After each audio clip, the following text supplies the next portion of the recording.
All right, today we are tackling something huge. The very building blocks of our economies, our future, our lives. We are talking about resources.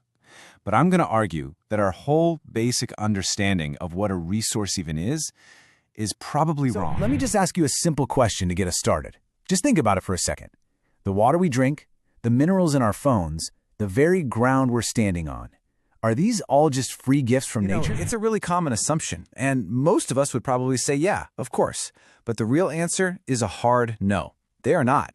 And understanding that one simple fact, that they are not free gifts, changes absolutely everything about how we see the world and our place in it. Here's the game plan for how we're going to unpack all of this.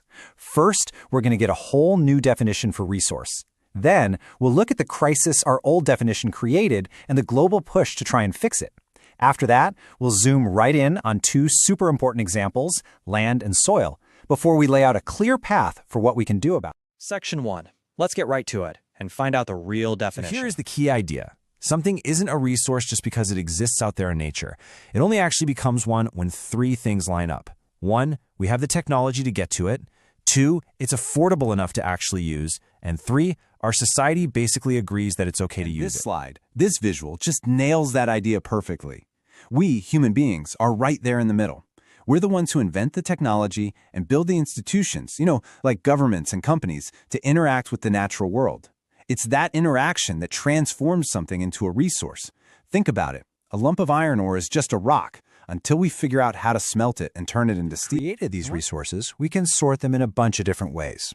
This chart shows a few, but the really big one, the distinction that is at the heart of all our current challenges, is the difference between renewable resources, like wind and water, things that can replenish themselves, and non-renewable ones, like fossil fuels, which don't. So that brings us to what happens when we get this all wrong. Let's dive into our second section, the crisis of consumption. This is the consequence of that old, flawed idea that resources are just free for the taking. See, this indiscriminate use, it kicks off a really toxic chain reaction. First, resources get used up way too fast, often just to satisfy the greed of a few people, not the needs of everybody. That, in turn, concentrates all that wealth into just a few hands, which splits society into the haves and the have-nots. And the end result of all that? It fuels our biggest ecological nightmares, from global warming to poisoning our land. This isn't some brand new idea. Gandhiji put it perfectly decades and decades ago. He saw that the real problem wasn't just consumption itself, but a specific kind of consumption, one that was driven by greed and by technology that just wanted to exploit everything. It's a huge philosophical shift that actually points us toward the solution.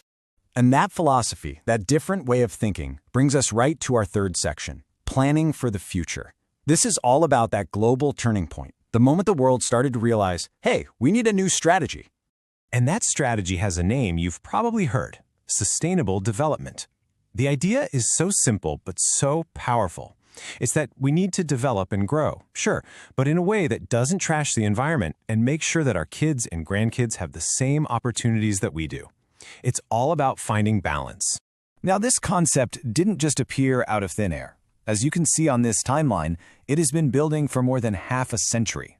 From the Club of Rome talking about conservation back in the 60s, to that official definition in the Brundtland Report in '87, all the way to the huge Earth Summit in Rio in 1992, where world leaders came together to adopt a global action plan called Agenda 21.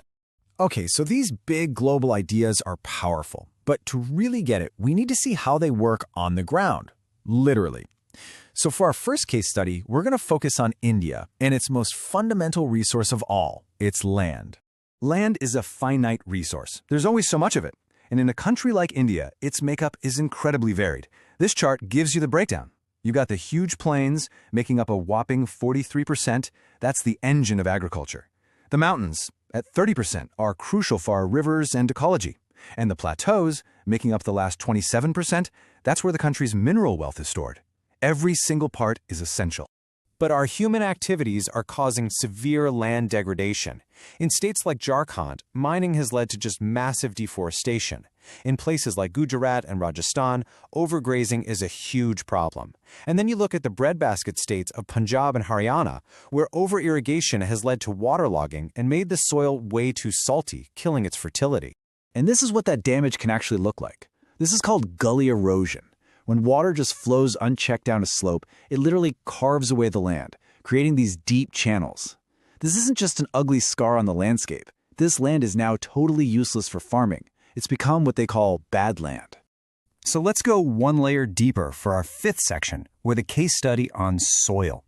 Because we got to remember, soil isn't just dirt, it's a living, breathing system. And it's one of our most important renewable resources.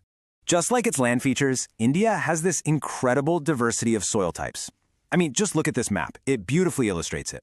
Each of those colors represents a different kind of soil that formed over millions of years thanks to things like climate, the rocks underneath, and all the plants that grew there. So let's just compare two of these to see what I mean. On the left, you've got alluvial soil, which you find all across the northern plains.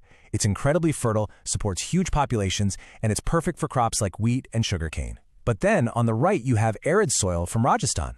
It's sandy, it's salty, and on its own, it's not very productive. But, and this gets back to our main point, with the right irrigation, the right technology, it can become cultivable. It shows how our resources' value is totally tied to how we manage it. So all of this, the problems, the potential, it all leads us to our final and maybe most important section, the path to conservation. Now that we've seen the issues, what are the solutions? What is our responsibility here? Well, the good news is we have a whole toolkit of proven methods to fight all this. Instead of plowing up and down hills, which creates little water channels, contour plowing goes along the slope to slow the water down. Terrace farming cuts steps into hillsides. Strip cropping and shelter belts use plants and trees to break the force of the wind and water. And of course, there's afforestation, the simple, incredibly powerful act of just planting more trees.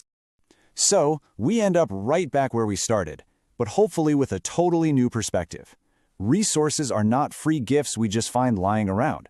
They are a function of human activity, of our technology, our institutions, and our choices. Which leaves us all with one final crucial question to think about.